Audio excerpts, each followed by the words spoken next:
दोस्तों, कोविड में जब सब जगह त्राहिमाम मचा हुआ था, आपको रामदेव बाबा का हंसता हुआ चेहरा याद होगा और यह दावा भी याद होगा कि उनके प्रोडक्ट्स कोरोनिल और स्वसारी से कोरोना का शर्तिया इलाज किया जा सकता है। उन्होंने तो एलोपैथी पर ही सवाल या निशान उठाते हुए कहा था कि कोरोनिल से कोविड के कई मरीज तो वो खुद ठीक कर चुके हैं, जबकि यह सब वो प्रमाणित न कर सके, जिस पर बाद में इनको कोर्ट में फटकार और देश में जग हंसाई मिली। लेकिन जैसे बाबा आप लबार, वैसे ही उनका कुल परिवार। कोरोनिल के बाद बाबा रामदेव के पतंजलि ने अखबारों में विज्ञापन देना शुरू किया। अपने समागम में तो अक्सर कहा ही करते थे, लेकिन अब वे एक प्रेस कॉन्फ्रेंस करके भी दावा करने लगे कि उनकी पतंजलि कंपनी योग और आयुर्वेद की मदद से मधुमेह और अस्थमा को पूरी तरह से ठीक करती है।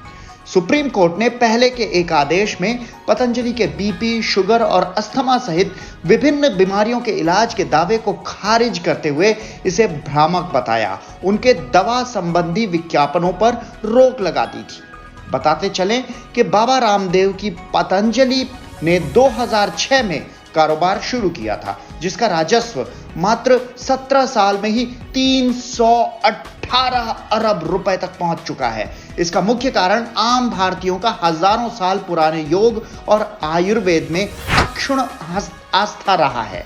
आम भारतीय कोई वैज्ञानिक प्रमाण ना भी हो तो योग और आयुर्वेद के नाम पर बिक रहे प्रोडक्ट्स पर अटूट आस्था रखने लगते हैं, जिस पर नाराज सुप्रीम कोर्ट ने कहा कि पूरे देश को पतंजलि धोखा दे रही है। अदालत का मानना है कि प्रथम दृष्टया पतंजलि अदालत को दिए किसी भी भ्रामक विज्ञापन नहीं दिखाने के वचन का उल्लंघन कर रही है। इसने नोटिस जारी कर पूछा कि बाबा रामदेव की पतंजलि आयुर्वेद के बालकृष्ण और अन्य के खिलाफ अवमानना की कार्रवाई क्यों नहीं शुरू की जानी चाहिए। मगर दोस्तों, सुप्रीम कोर्ट के इतना सख्त होने के बावजूद उत्तराखंड लाइसेंसिंग अधिकारी अभी भी विज्ञापनों से संबंधित अधिनियम में बार बार उल्लंघन के लिए रामदेव की पतंजलि आयुर्वेद के खिलाफ कार्रवाई में देरी कर रहे हैं। रिकॉर्ड के अनुसार 2022 के इसी मुद्दे पर एक समान निर्देश दिया गया था, लेकिन अब तक कोई कार्रवाई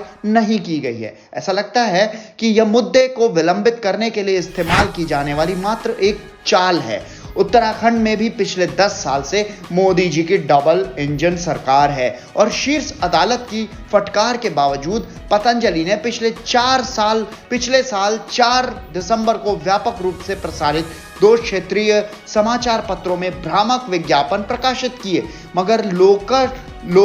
मगर लोकल प्रशासन मूक दर्शक सा बना रहा दिखता है। कहीं ऐसा तो नहीं है कि अब उनकी धार्मिक छवि आड़े आ रही हो, या फिर सुप्रीम कोर्ट के ऑर्डर्स का क्या कहें इस स्थिति पर। अब आपके विवेक पर है।